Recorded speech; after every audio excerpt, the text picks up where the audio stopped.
My daughter left me alone in a hospital room with a fresh scar running along my hip, a plastic cup of water I could barely reach, and fear sitting on my chest heavier than any blanket they had tucked around me.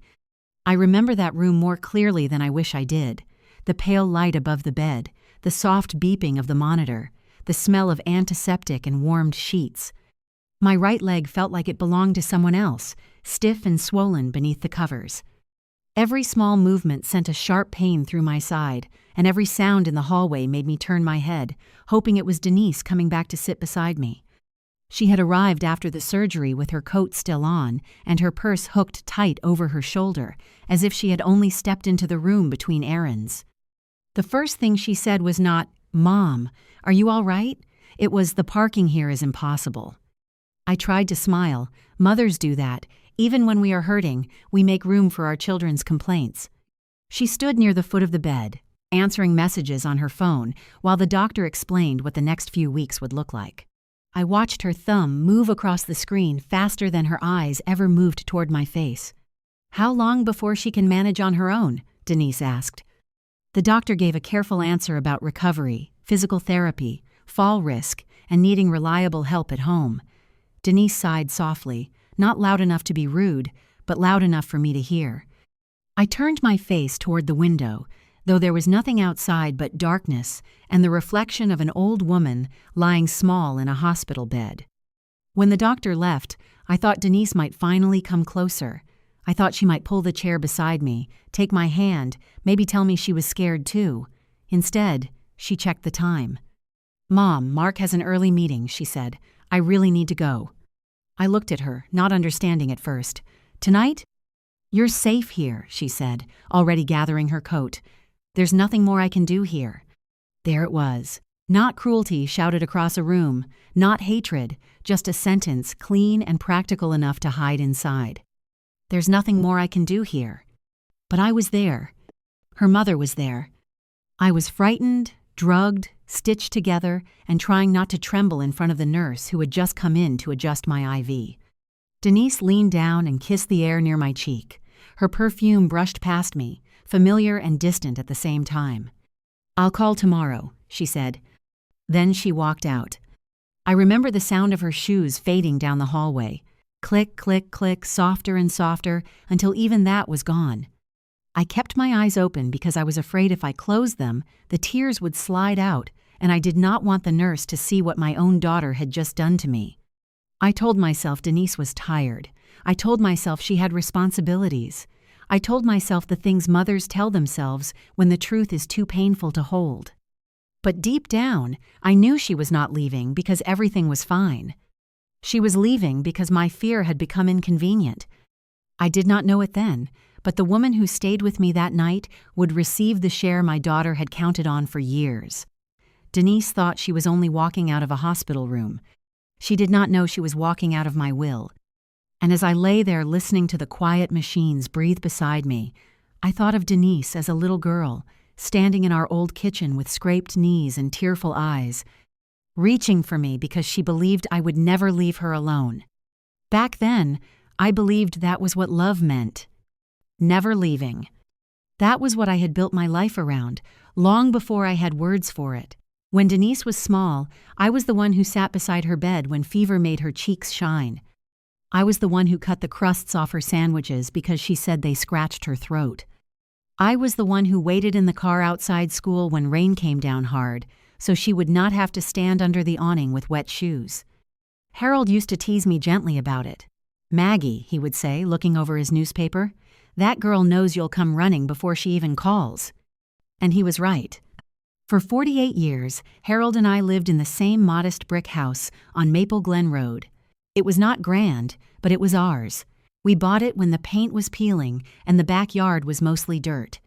Harold fixed the loose porch rail himself. I planted roses along the side fence. We raised Denise in that house.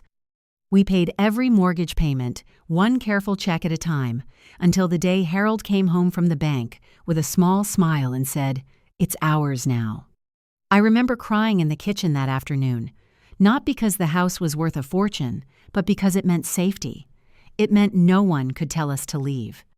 Over the years, Denise needed us often. When her marriage went through a rough season, she came home for 3 weeks with 2 suitcases and a broken heart. When the grandchildren were little, I watched them after school, during summers, on sick days, and on nights when Denise said she just needed a break. We helped with tuition, dental bills, car repairs, and once a down payment she promised to repay after Mark's bonus came in. She repaid some of it, not all. But I never kept a ledger in my heart. I thought that was motherhood. Not sacrifice, not burden, just love with its sleeves rolled up. Harold was different from me in one way.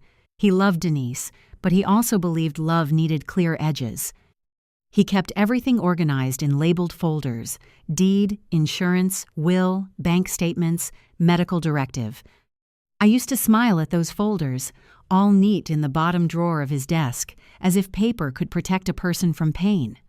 A few months before he died, he took my hand and said, "Don't let anyone make you feel guilty for protecting what we built." I told him not to talk that way. He only looked at me, tired but steady. "Promise me, Maggie." I promised him because he needed peace, but I did not understand. I used to think Harold was being too cautious. Years later in a hospital bed, I understood he had seen something I refused to see. Because after he was gone, Denise did not change all at once. She changed in small ways first. Not enough for me to accuse her. Not enough for me to say, "Denise, why are you treating me differently?" Just enough to make me feel foolish for noticing. After Harold died, her visits became shorter. At first, I told myself she was grieving in her own way. Then I told myself she was busy. There is always an excuse a mother can find when she is not ready to admit her child has stopped choosing her. Denise still came by, but usually with a reason.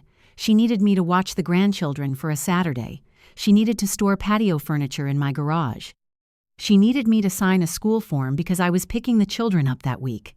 She needed a check for Lily's braces just until things settled down. But if I called simply to hear her voice, the phone often rang until voicemail.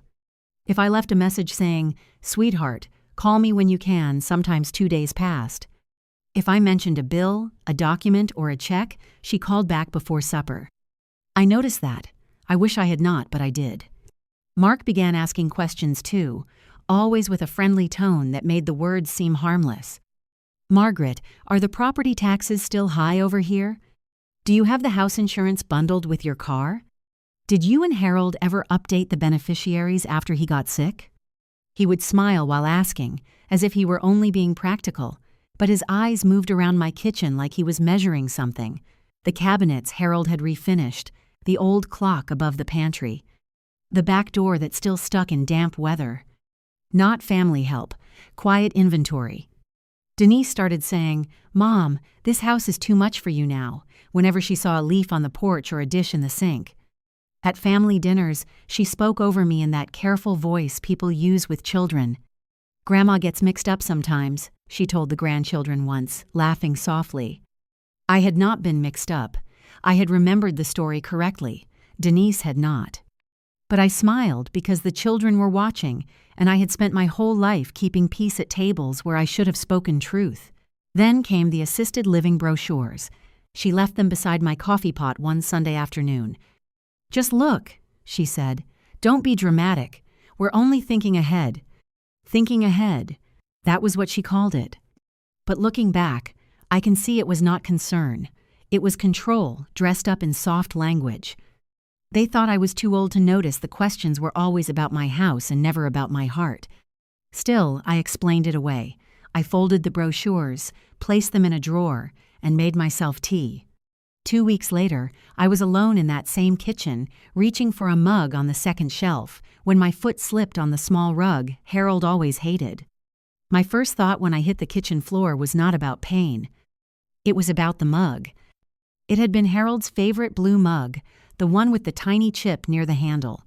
I had reached for it because some habits stay with you even after the person is gone. Tea in the afternoon. 1 spoon of honey. The radio low near the windowsill. A quiet house, pretending not to be lonely.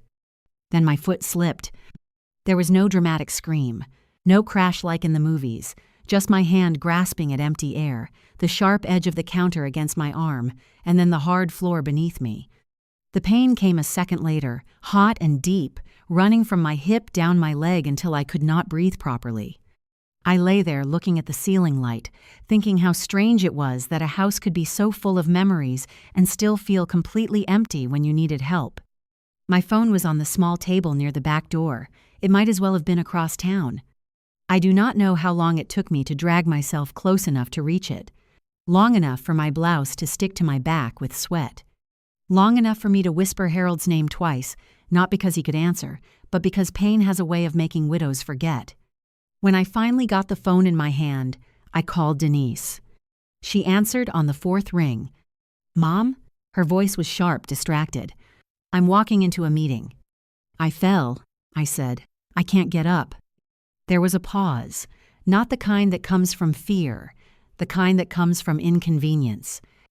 "What do you mean you fell?" "I'm on the kitchen floor. My hip." "Mom, call 911. I did not want to bother them if. "Call 911, she repeated. "I can't do anything from here." I remember staring at the table leg while she said that. I remember thinking how many times Denise had called me for smaller emergencies. A forgotten lunchbox, a sick child, a fight with Mark, a bill she could not cover that week. Back then, I never said, "I can't do anything from here." I came. The ambulance arrived before Denise did. At the hospital, nurses moved quickly around me. They cut the sleeve of my blouse. They asked questions I answered through clenched teeth. A doctor explained that my hip was fractured and that surgery would be necessary. Denise came in nearly an hour later, still wearing her work clothes, her hair pinned neatly, her phone in her hand. She looked more flustered than frightened. "What happened?" she asked, as if I had misplaced something. The doctor explained the surgery, the recovery, the risks, the need for help afterward. Denise listened, but not like a daughter listening about her mother. She listened like someone being handed a problem with too many steps. "How long before she can walk on her own?" she asked. The doctor said it would take time. "Will she need rehab?" "Possibly." "Can she go home alone?" "Not right away." All practical questions, all reasonable questions, but not one of them was, "Is she scared?" Not one was, "Mom, I'm here." After the surgery, everything came back to me in pieces. The heavy fog of medicine, the pull of tape on my skin, the dull ache under the sharper pain. The monitor beside me blinking green lines into the dim room. Denise was sitting near the window, scrolling through her phone. For one soft, foolish moment, I felt relieved. My daughter was there. My little girl was there. I reached my hand toward her. "Denise," I whispered. She looked up, and I saw it before she spoke. The tiredness, the impatience, the wish to be somewhere else. "Mom, don't start," she said quietly. "You're safe. I can't sit here all night." The nurse was standing at my IV pole when Denise said it. Her hands paused for just a second, then kept moving. That pause embarrassed me more than the words. Someone else had heard my daughter refuse me. I pulled my hand back and folded it against the blanket. "All right," I said. That is what women like me say when our hearts are breaking in public. "All right." Denise stood, kissed near my cheek, and told me Mark had an early meeting. She said she would call in the morning. She said there was nothing more she could do there. Then she left. But that was not the part that broke me. What broke me came after Denise thought I had fallen asleep. I kept my eyes closed, not because I was sleeping, but because pretending was easier than admitting I was lying there, listening for footsteps that were not coming back. The hallway outside my room was quiet in the way hospitals are quiet at night. Not silent, exactly. There were wheels rolling somewhere, a distant cough, the soft rubber sound of nurses' shoes passing by. Every now and then someone laughed softly at the nurses' station, and the sound made me feel even more alone. I told myself Denise had gone home. Then I heard her voice. It was low, coming from just outside my door. She must have stopped in the hallway to call Mark before leaving the hospital. At first, I did not want to listen. A mother spends her life respecting her child's privacy, even after that child stops respecting her pain. But then I heard my name. "No," Denise said. "She hasn't signed anything yet." My eyes opened. The room looked the same as it had before, the dim light, the curtain half drawn, the IV tube taped to the back of my hand, but something inside me shifted, not loudly, not all at once. Just enough to make the air feel colder. I could not hear Mark clearly. His voice was only a low murmur through the phone. Denise answered him with a tired little sigh. The doctor said she'll need help after discharge. Another pause. I know, she whispered. But if she goes home, we lose our chance to make her see reason. I lay completely still. Signed anything. Need help. Lose our chance. Make her see reason. The words did not fit together yet, but they settled inside me like stones. Were they talking about rehab papers, a medical form, a power of attorney, the house? I did not know. I only knew that my daughter's voice had changed. She did not sound like a worried child discussing her mother's recovery. She sounded like a woman discussing timing. Not care planning, pressure. Not recovery, opportunity. Not family concern, strategy. For the first time that night, the hurt became something sharper. Fear has its own temperature. It starts in the stomach and moves slowly upward until even breathing feels careful. A few minutes later, Nurse Rosa came in to check my IV. She was a small woman with kind eyes and silver threaded through her dark hair. She looked at my face, then at the wetness I had not realized had gathered near my temples. "Mrs. Whitfield," she said gently, "are you in pain?" I almost said yes, because it would have been simpler. Instead, my mouth trembled. She came closer and lowered her voice. "Is there someone you trust that you'd like us to call?" Trust. It was strange how heavy that word felt. For a moment, Denise's name rose in me out of habit. Then it stopped. I saw her coat over her arm, heard her shoes in the hallway, heard her say, "She hasn't signed anything yet."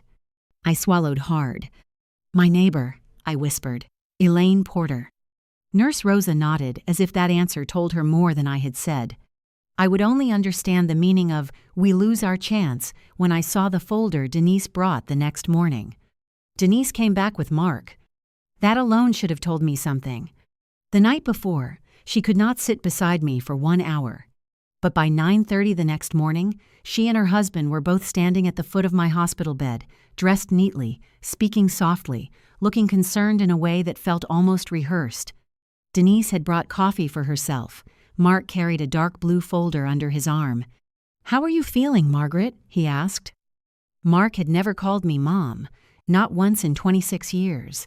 Always Margaret, polite enough that no one could accuse him of being disrespectful, distant enough that I never forgot I was not really his family. "I'm sore," I said. Denise stepped closer and touched the blanket near my knee, not my hand. "The doctor says you're going to need help for a while." "I know." "And we've been thinking," she said. Those 4 words made something tighten in my chest.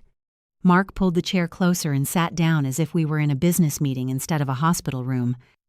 "We don't want you worrying about bills, insurance, appointments, all of that. Denise can handle everything. It would make things easier." He placed the folder on the rolling table beside my untouched breakfast, scrambled eggs gone cold, toast I had not been able to lift, a small cup of orange juice sweating against the plastic tray. Denise opened the folder and slid a few papers toward me. "It's just temporary," she said, "a medical and financial power of attorney. That way I can speak with doctors, pay things if needed, make arrangements." The words were ordinary, responsible even, but I remembered the hallway. "She hasn't signed anything yet." I looked down at the papers, but the medicine made the words swim. My hip throbbed beneath the blanket. My mouth was dry. I could not even sit up without help, and they were asking me to hand over authority as if it were a glass of water. Then I noticed the other pages inside the folder. A printout of my property tax record. A handwritten note with the estimated value of my house. A brochure from an assisted living facility on the north side of town. My name was written across the top of one page in Mark's square, careful handwriting. I felt cold in a room that was too warm. "This is what responsible families do," Mark said. Responsible. That was the word he chose for bringing house values to a woman still wearing a hospital bracelet. I looked at Denise. "Where are my glasses?" She blinked.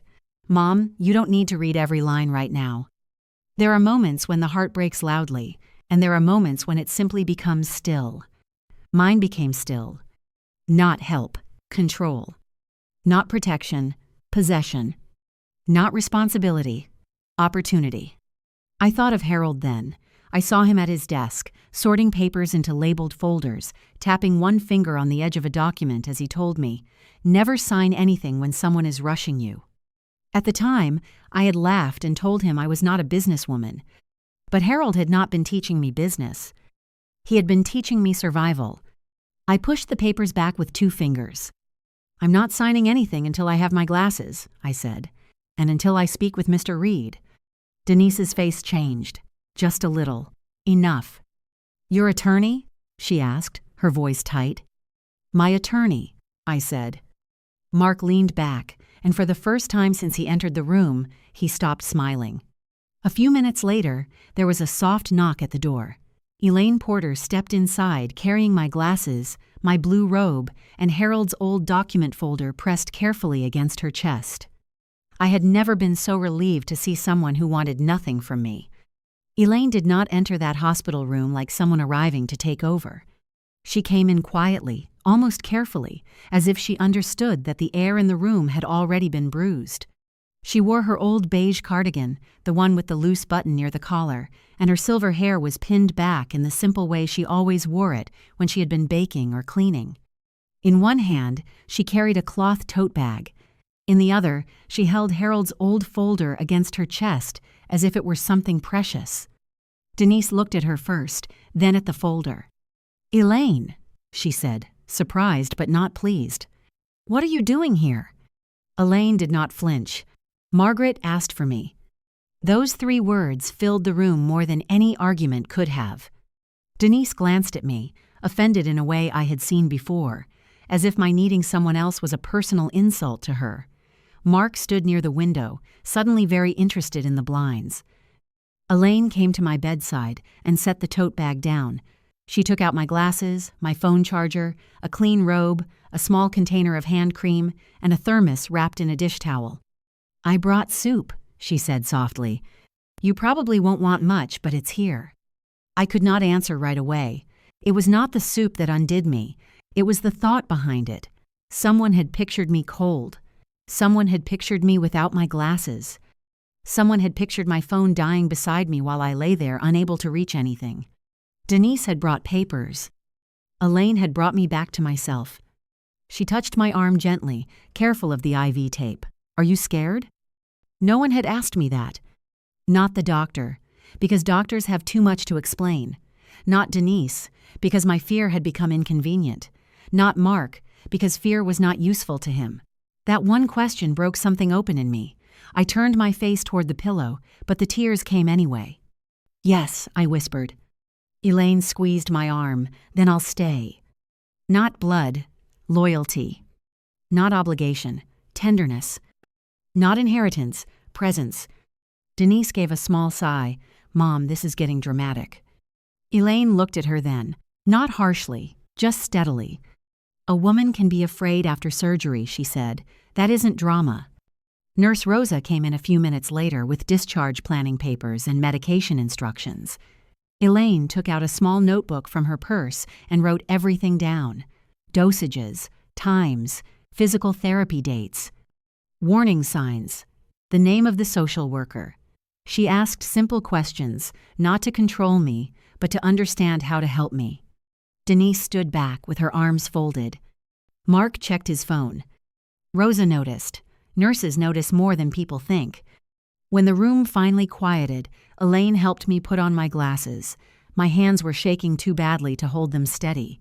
She did not mention it.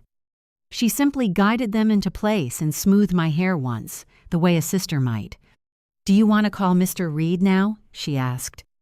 I looked at Harold's folder resting on the tray table beside the blue folder Mark had brought.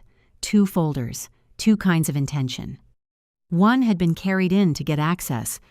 The other had been carried in to give me protection. Elaine did not know it, but by simply staying, she reminded me what love looked like without a price tag. When attorney Samuel Reed returned my call that afternoon, his voice was calm and familiar. He had handled Harold's final papers. He had sat with me after the funeral and explained things slowly, because grief had made even simple words difficult. "Mrs. Whitfield," he said, "tell me what you need." I looked at Denise's folder, still closed on the table. Then I asked the question I never thought I would ask. "Mr. Reed," I said, "is Denise still listed to make decisions for me?" There was a pause on the line. "Mrs. Whitfield," he said gently. "According to the documents Harold and I prepared years ago, Denise is listed as your primary medical decision-maker if you become unable to speak for yourself. She is also your emergency contact." I closed my eyes. Of course she was. Back then, it had seemed natural. Denise was my only child.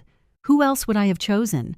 I had imagined her sitting beside me, holding my hand, asking doctors careful questions because she loved me. I had not imagined her standing at the foot of my hospital bed with a folder full of forms while I was still too weak to lift my own breakfast fork. "And the will?" I asked. Mr. Reed's voice stayed steady. "Your current will leaves the majority of your estate to Denise, with smaller gifts designated for the grandchildren." I looked at Elaine. She was sitting quietly near the window, hands folded over her purse, pretending not to listen too closely. That was Elaine's way. Even when helping, she gave a person privacy.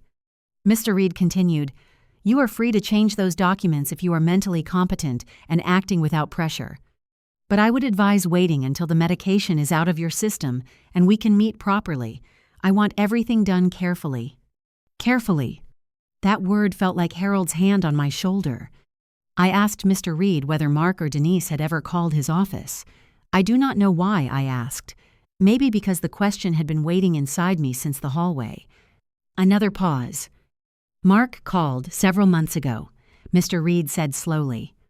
"He asked general questions about helping an elderly parent transfer a house before possible Medicaid or nursing care issues. I told him I could not discuss your affairs with anyone without your direct permission." The room went very still. "Several months ago. Not after the fall, not after the surgery, not because the doctor said I would need help. Months ago." The document on that hospital tray did not just change my plans, it changed the way I remembered the last 5 years of my daughter's visits. The casual questions, the brochures, the comments about the house being too much, Mark looking around my kitchen as if love had square footage. Not confusion, clarity. Not sudden betrayal, long planning.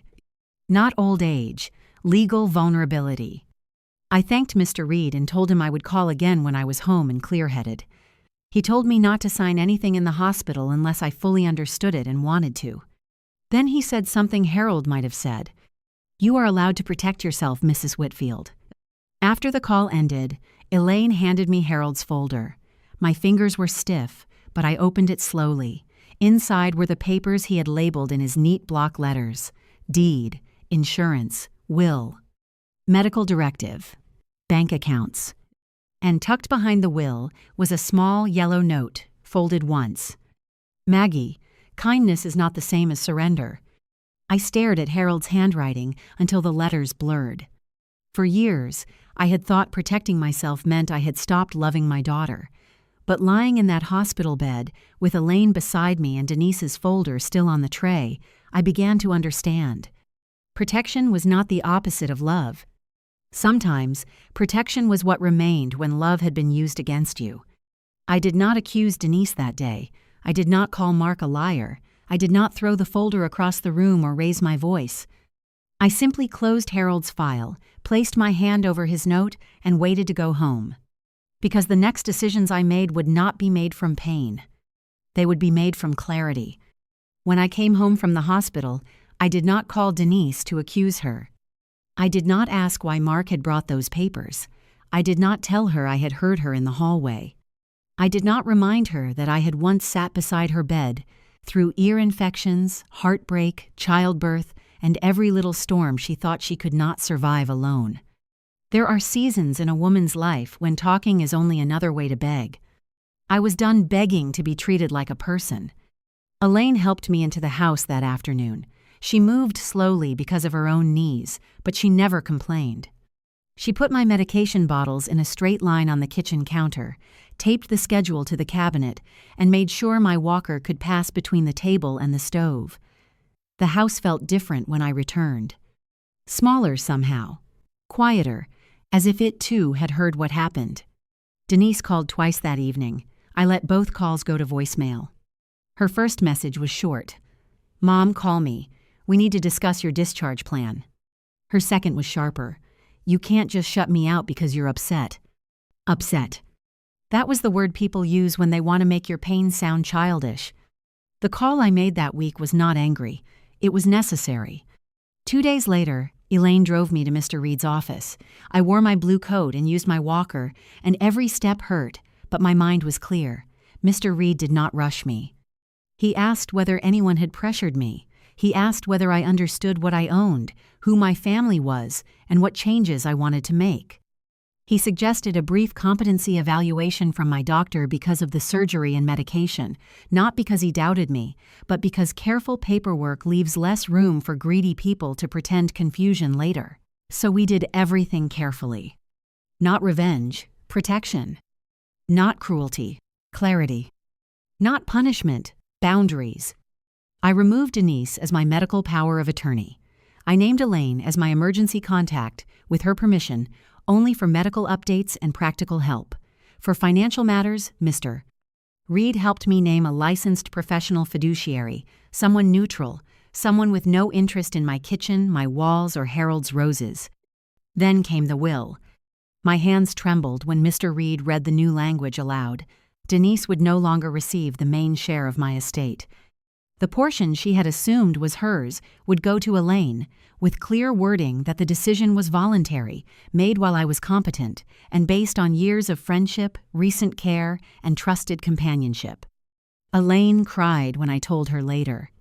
"I don't want your money, Maggie," she said. "I know," I answered. "That is why I can trust you with it." We updated beneficiary forms at the bank. I signed a new medical directive. I placed Harold's original documents in a secure box. I had the locks changed, not because I wanted drama, but because Denise still had an old key and I no longer wanted anyone entering my home with entitlement in their hand. Mr. Reed also sent a formal letter stating that no one had authority to sign, access, arrange care, transfer property, or make decisions on my behalf without my written consent. I did not feel powerful when it was done. I felt steady. For the first time in years, I had stopped asking to be valued and started protecting the value of my own life. Denise discovered the first change 3 days later, when she called the rehab office and they would not tell her a thing. I know because she left me a voicemail within minutes. "Mom, why won't they speak to me?" Her voice was clipped, impatient. "I'm your daughter. This is ridiculous. Call them and fix it." I sat at my kitchen table with a cup of tea cooling beside me, Harold's note tucked under the glass paperweight near the napkin holder. My hip ached, and the walker stood beside my chair like a quiet reminder of everything that had happened. But for the first time since the fall, I did not feel helpless. I listened to her message twice. Then I deleted it. The old Margaret would have called back immediately. The old Margaret would have apologized for upsetting her. She would have explained, softened, comforted, made it easier for Denise to keep feeling like the injured party. But I had already done enough explaining to people who only listened when money or paperwork was involved. By Tuesday, Mark called. He did not ask how I was walking. He did not ask whether the pain had eased or if I was sleeping through the night. He said, "Margaret, I was trying to help Denise sort out your house insurance, but they said you have to authorize the conversation." "My house insurance is handled," I said. There was a pause. "We're only trying to prevent problems."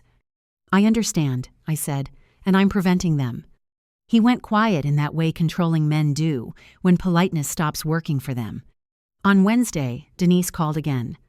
"Mom, you're being dramatic." On Thursday, her tone softened. "We were only trying to help. You know how much stress we're under." By Thursday night, she was crying. "Do you realize what you're doing to your own daughter?" I sat in my living room listening to the voicemail while Elaine folded a blanket across the arm of the sofa. She did not comment. She simply looked at me with those steady eyes that had sat through my fear without asking for anything in return. That was when I understood the irony. The daughter who could not sit beside me in a hospital room suddenly had endless time to call about access. The son-in-law who could not bring soup or a robe had plenty of energy for insurance, property tax records, and old keys. Not love, access.